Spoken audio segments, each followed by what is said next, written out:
Primeiro, você se sente sobrecarregado. Depois, você se sente pressionado. Aí, você tem medo de errar. Você tenta de novo e aí você para. E aí, você trabalha por mais horas. E aí, você fica ressentido com isso. Porque você fica cansado, tal. Você fica estressado. E, por fim, você procrastina. A solução para a procrastinação é você adotar o hábito agora. E o que seria o hábito agora? O hábito agora é você tirar a atenção de toda esta negatividade e colocar todo o seu foco em responder, uma única pergunta. O que eu posso começar agora? Qual é o menor passo que eu posso dar agora?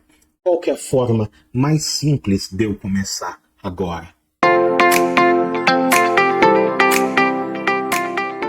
Olá, bom dia, tudo bem com você? Aqui é Carlos Henrique do canal Construir Hábitos. E amigo, olha só, se você está aqui, é porque você gosta de conteúdo de desenvolvimento pessoal. Então, meu caro, se inscreva no canal, ative as notificações para você ser informado toda vez que eu colocar um vídeo novo. E meu amigo, já deixa o like da confiança, porque você sabe que toda vez que eu coloco um vídeo aqui, é conteúdo de qualidade para você. E olha só, hoje eu tenho review de um livro para você, que é um livro sobre produtividade barra procrastinação. É um dos livros mais interessantes que eu li nos últimos tempos. The Now Habit, ou em português, algo similar ao Hábito Agora. Ele foi escrito por um camarada chamado Neil Fiore, que é um psicólogo da Universidade de Berkeley, Califórnia, nos Estados Unidos. E foi muito bom para eu ler, porque esse é um livro sobre procrastinação escrito do ponto de vista de um psicólogo. Porque o Neil Fiore, ele escreveu esse livro logo após ele ter escrito a dissertação de doutorado dele na Universidade de Berkeley. E no contexto do livro foi mais ou menos o seguinte: ele estava escrevendo a dissertação dele de doutorado para psicologia, e o que ele percebeu? Que ele conseguiu escrever em um ano, enquanto as outras pessoas que estavam fazendo o mesmo trabalho que ele levavam de 3 a 13 anos para escrever uma dissertação de doutorado. E assim, em completo pânico. E eu tô comentando isso porque eu ouvi uma entrevista dele, e ele comentou o seguinte, que ele trabalhava 40 a 45 horas por semana, mais ou menos 8 horas por dia, assim, aproximadamente. Ele tinha lazer, ele vivia a vida, ele escrevia a dissertação de doutorado, e ele fez isso em um ano, enquanto as outras pessoas levavam no mínimo 3. Então ele percebeu, puxa, eu sei alguma coisa que esses caras não sabem, e eu acho que eu posso contribuir com eles escrevendo um livro, né? Então ele escreveu o The Now Habit, que agora eu trago o review do livro para você. Beleza? Então vamos pro conteúdo. Primeiro ponto. Procrastinação. Segundo o autor, o que é a procrastinação? Procrastinação é um mecanismo que a pessoa usa para lidar com a ansiedade ou o estresse envolvido em começar uma tarefa nova ou terminar uma tarefa antiga.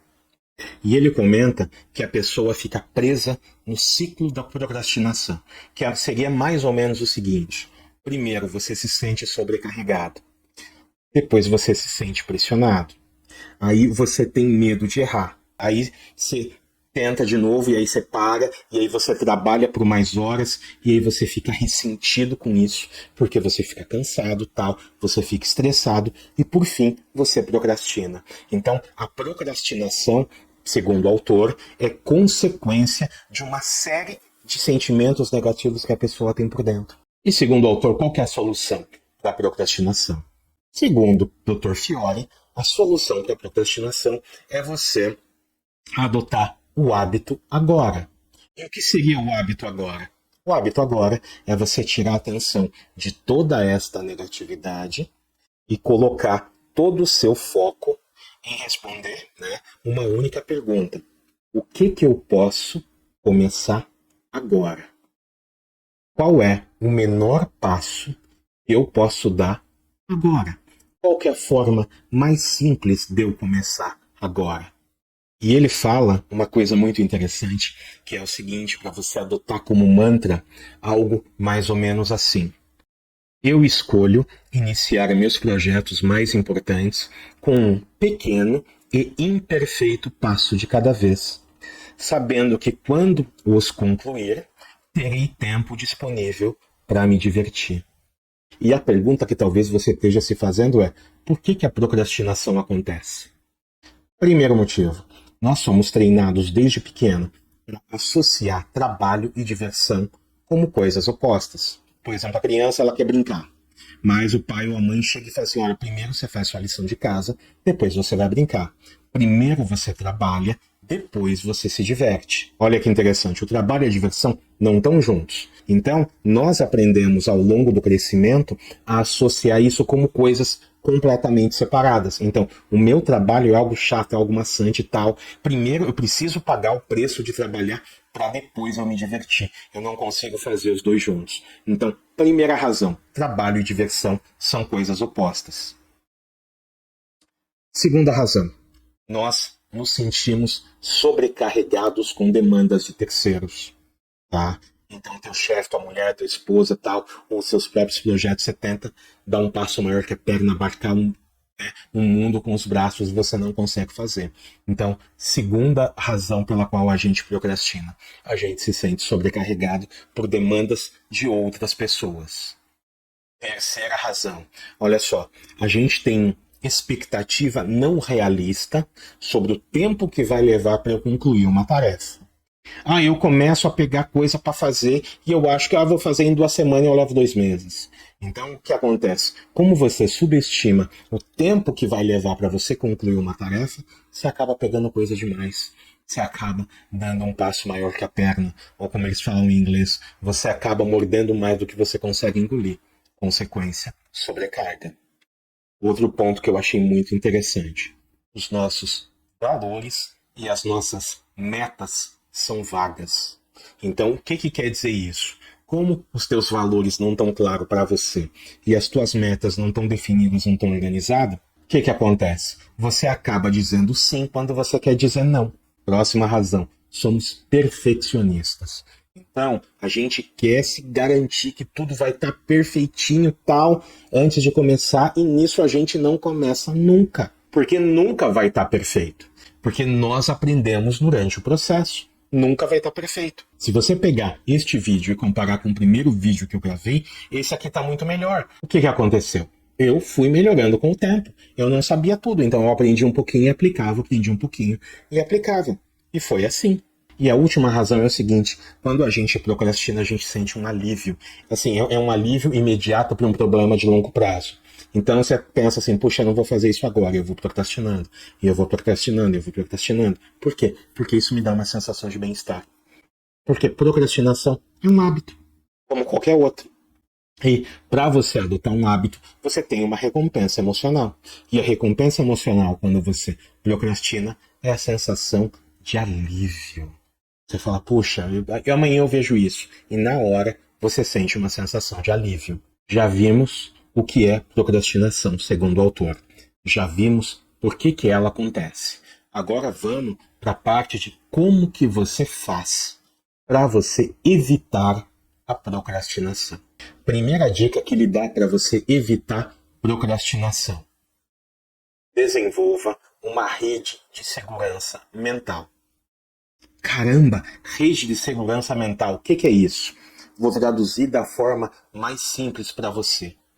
Permita-se errar. É isso. Permita-se errar. Então, o primeiro pensamento anti-procrastinação, digamos assim, que você vai ter é: eu tenho permissão de errar.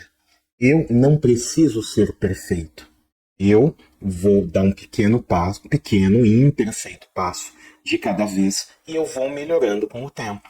Então, quando você se permite errar, cara, tira um peso de um caminhão das suas costas. Eu estou gravando esse vídeo para você e esse vídeo não vai sair perfeito. E quando eu for editar, quando eu for corrigir o vídeo, eu vou ver erro e não tem problema, porque eu estou em fase de aprendizado. Eu estou me desenvolvendo, mas eu estou me desenvolvendo em movimento. Eu não estou me desenvolvendo parado. Beleza? Então, primeira ideia, permita-se errar. Segunda ideia, diálogo interno positivo. Uma distinção interessante que ele faz nesse livro é a distinção entre procrastinadores e realizadores. E essa distinção acontece aqui dentro. E ela acontece de acordo com o diálogo interno que cada um tem.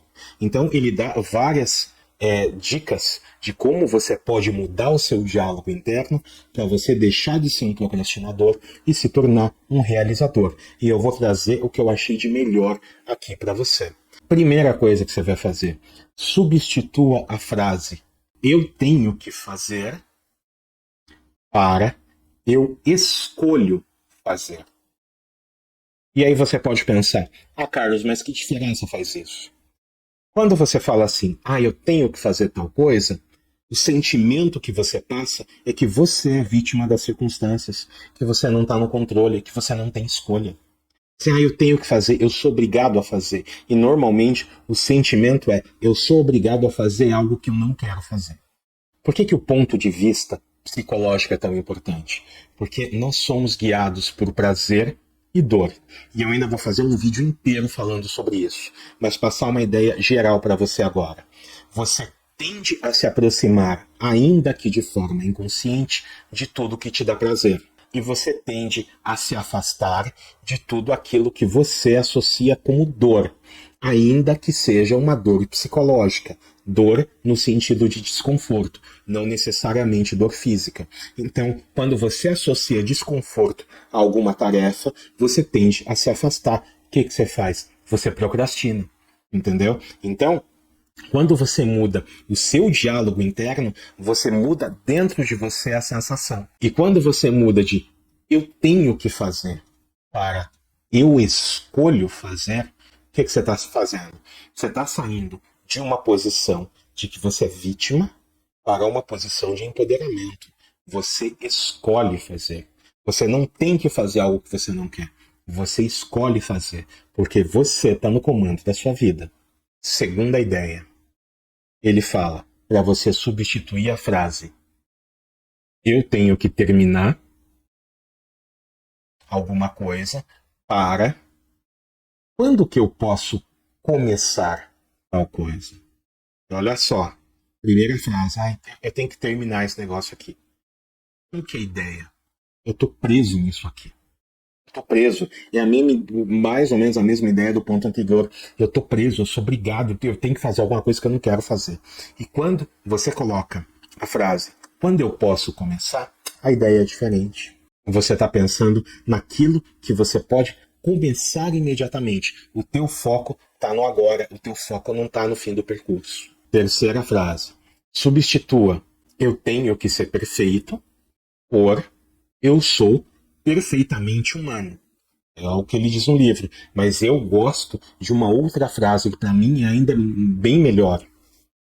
"Eu estou em processo de aprendizagem". O que significa isso? Eu estou aprendendo, eu posso errar, eu vou melhorar com o tempo. E quando você veste o manto de aprendiz, meu amigo, fica muito mais leve, fica muito mais tranquilo, fica muito mais fácil. Eu já falei em outros vídeos, eu estou em processo de aprendizagem. Eu estou aprendendo a gravar vídeo e eu estou fazendo o melhor que eu posso. Vai ter erro, lógico que vai. E detalhe, se você encontrar coisas que podem melhorar, deixa aqui nos comentários para mim. Eu vou te agradecer muito e eu vou fazer o melhor que eu puder para melhorar os meus vídeos. Mas eu estou em processo de aprendizagem e nada de errado com isso. Quarto ponto para você substituir. Substitua a frase "esse projeto é tão grande" para a seguinte ideia: "eu escolho dar um pequeno passo agora". Na primeira frase, você estava com a ideia no projeto inteiro. Você pensa, meu Deus do céu, tem um monte de coisa para fazer. Então, olha a sensação. Você deixou um negócio enorme. Agora, quando você fala "eu escolho dar um pequeno passo agora", acabou. Você já está dizendo, o passo é pequeno. Eu não preciso fazer muito por hoje, só hoje eu vou dar um pequeno passo. E essa ideia de pequeno passo você pode levar para todas as áreas da sua vida, absolutamente todas as áreas da sua vida. Digamos que você queira começar atividade física. Puxa vida, eu preciso dar a caminhada de meia hora. Ou você pode dizer, Não, eu vou dar só uma volta no quarteirão. Eu já falei disso em outros vídeos, e o ponto é o seguinte: é reduzir a atividade para o primeiro pequeno passo ficar fácil para você. Quinta frase: eu não tenho tempo para me divertir. E o que, é que você vai fazer? Você vai substituir pela seguinte frase: é necessário que eu tire tempo para me divertir. Para melhorar o meu rendimento, é necessário que eu tire tempo para me divertir. Então, com esses pequenos ajustes, você vai ver que você já vai mudar o seu diálogo interno.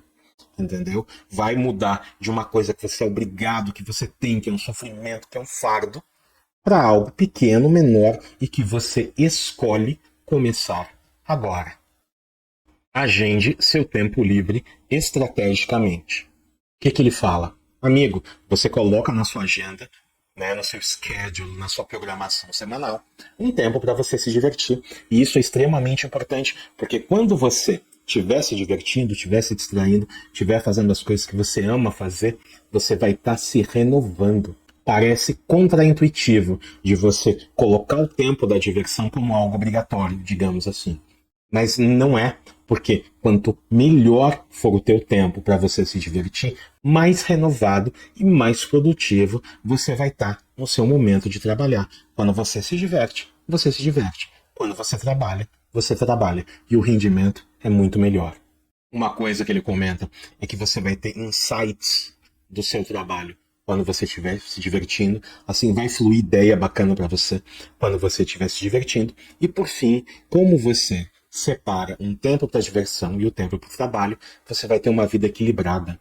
Então você vai ficar mentalmente saudável. Próxima ideia. Divida a sua tarefa em pedaços pequenos gerenciáveis. Uma coisa que acontece com muita frequência, os alunos universitários no final do curso eles têm que entregar um TCC. E tem muita gente que deixa para o último minuto para fazer o TCC. Ah, meu amigo, se quebra. Se quebra, porque é um monte de coisa para ler, você tem que redigir, tal, se você não pagar alguém para fazer para você. Porque se você realmente fizer e se você deixar para a última hora, você tá ralado. Por outro lado, se você pegar o seu trabalho e você espaçar o seu trabalho ao longo de um ano e meio, 2 anos, você vai ver que fica muito mais leve para você fazer. Quando você pega esse trabalho enorme, quebra ele em pequenos passos e faz um pouquinho por dia, o que vai acontecer com você, segundo o autor? Cara, primeira coisa, aquela sensação gigante, aquele peso, aquela coisa vai sair das suas costas. Beleza, beleza. Segundo, você consegue focar naquilo que precisa ser realizado por você. Porque dependendo do projeto que você tenha, tem coisas que não precisa ser você a fazer, que você pode passar para outras pessoas. Ou se você está num time, tá? Você consegue ver com mais clareza o que é trabalho seu e o que é trabalho de terceiro. Terceiro ponto. Se esse é um projeto de trabalho, digamos assim, que o teu chefe pediu para você e você dissolve, você quebra esse trabalho ao longo do tempo, você consegue passar para ele em mais ou menos prazos e datas. Olha, chefe, eu vou ter tal parte entregue em tal data. Então, já fica mais leve para você mesmo e melhora muito a tua comunicação com o teu chefe, porque o teu chefe vai ver que você é uma pessoa organizada. E vou falar uma coisa para você, meu amigo, isso conta muito. E por último, vai ser muito mais fácil de você terminar o que você começou. Pega um pouco, conclui, pega, conclui, pega, conclui. Quando você vê, você concluiu o trabalho inteiro. Quinta ideia, faça sua preocupação trabalhar a seu favor. E aí você fala, caramba, como é que eu faço isso? Como é que eu faço a minha preocupação trabalhar a meu favor? E aí o autor do livro, Neil Fiore, ele dá algumas perguntas chaves para você fazer para você mesmo. Primeira pergunta-chave. Qual é o pior cenário dessa situação? Você vai pensar, bom, qual que é a pior coisa que pode acontecer? E você descreve o que, na sua visão, é a pior coisa que pode acontecer. Segunda pergunta. Você fala assim, o que eu posso fazer para que isso não aconteça? E você vai listar todas as coisas que você pode fazer para que o pior cenário não aconteça. Terceira pergunta, que é uma pergunta bem interessante. Como é que eu posso fazer para deixar essas tarefas que eu preciso realizar mais agradáveis? Aqui tem um pulo do gato, olha que interessante. Nós somos guiados por prazer e dor. Quando eu deixo uma tarefa mais agradável, o que eu estou fazendo? Eu estou me programando para realizar essa tarefa. Porque quando ela for desagradável, enquanto ela for maçante, enquanto ela for chata, isso é uma garantia que eu vou procrastinar. Então, quando você pergunta como eu faço para deixar essa tarefa mais agradável, você está hackeando, digamos assim, o seu cérebro para facilitar com que você faça essa tarefa. Quarta pergunta. Quais são as minhas alternativas? Essa é uma pergunta interessante, porque muitas vezes a gente começa a fazer as coisas e a gente não pensa em quais alternativas que a gente tem. Antes de eu começar a gravar aqui do jeito que eu estou gravando para você, eu pensei em 3 ou 4 formatos que eu poderia fazer. E eu examinei as situações e, para mim, o melhor modelo foi esse aqui, que é o modelo que eu estou fazendo agora para você. Significa que eu não vou explorar outros? Não. Mas pensar em quais alternativas eu tenho me ajudou bastante. E por último, você vai pensar o que eu posso fazer de tangível agora para evitar que o pior cenário aconteça. Sexta ideia, quebre a sua rotina em pequenos períodos de foco. E para você utilizar essa ideia, o que você vai fazer? Primeira coisa, você vai listar só o que você consegue fazer hoje.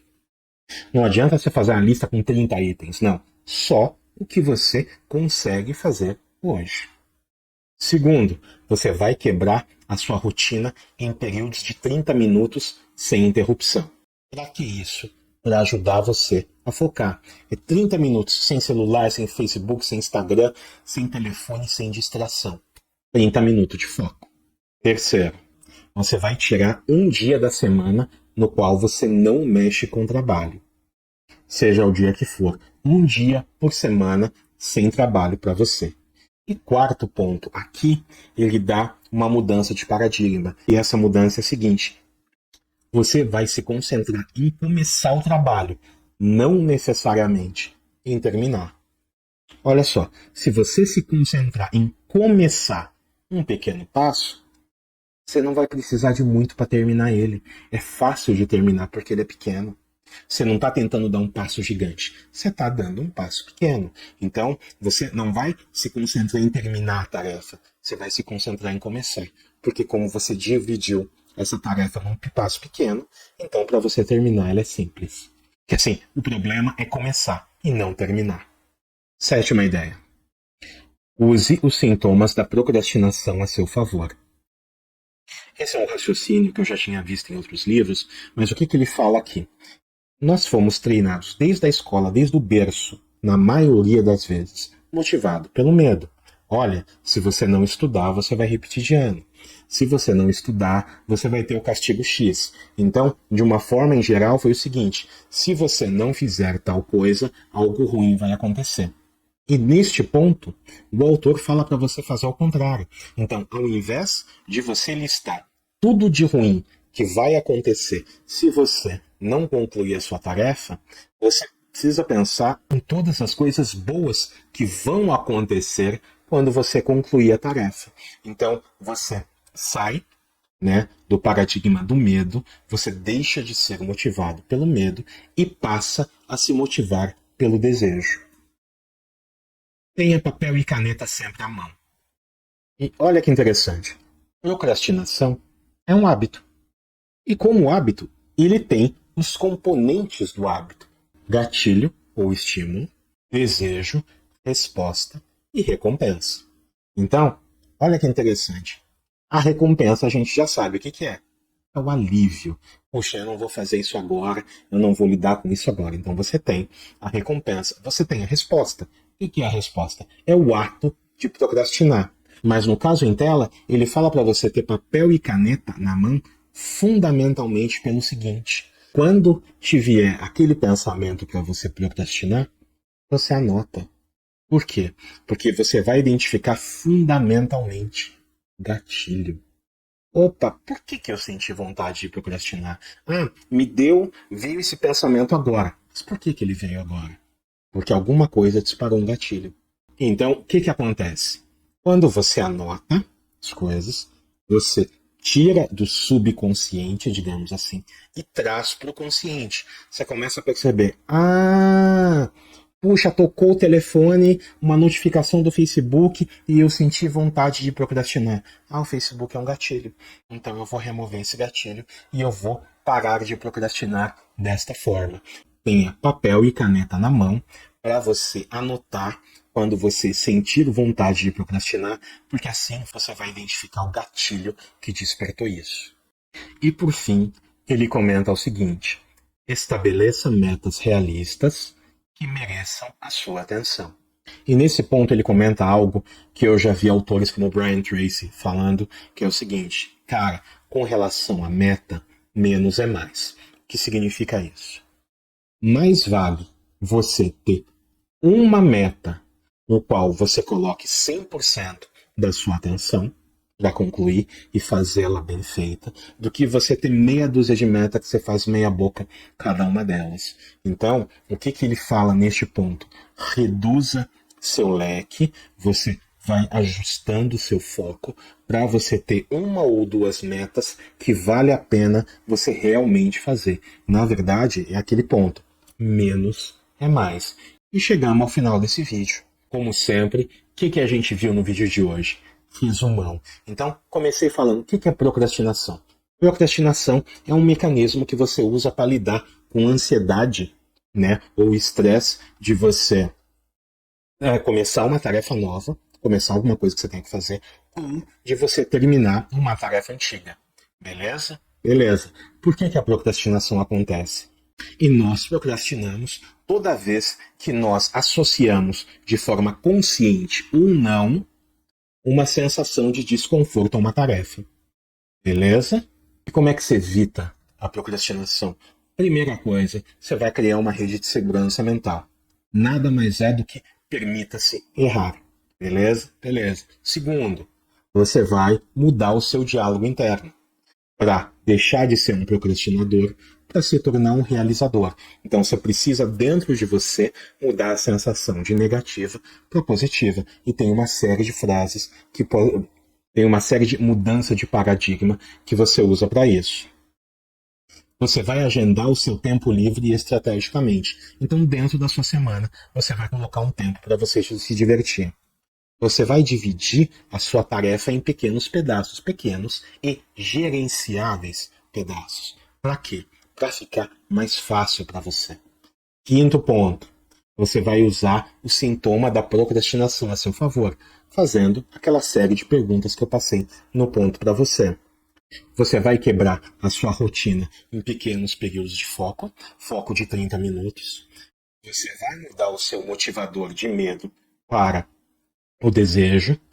Você vai anotar suas ideias para toda vez que o pensamento de procrastinação vier. Para quê? Para você identificar o gatilho que dispara isso. E por fim, você vai escolher uma ou duas metas, ou poucas metas. O ideal, uma meta que seja muito importante para você. E assim você coloca toda a sua atenção. Você colocando a sua atenção em poucas metas que você consiga fazer, vai evitar com que você se sinta sobrecarregado. Beleza? Então, meu amigo, terminamos. Muito obrigado pela gentileza da atenção. Olha só, se você está comigo até aqui, amigo, primeiro, se inscreva no canal, ative as notificações, deixa o like e olha, uma coisa importante, que eu não comentei nos outros vídeos, mas eu vou fazer agora. Comenta aqui embaixo, me dá o teu ponto de vista, me dá teu feedback. Eu quero saber o que você gostou, o que você não gostou, o que você gostaria que eu trouxesse aqui, tá bom? Então comenta aqui embaixo que assunto você quer que eu fale, do que você quer que eu esclareça e coisas do gênero. Beleza? Obrigado pela atenção e a gente se vê como sempre no próximo vídeo. Abraço!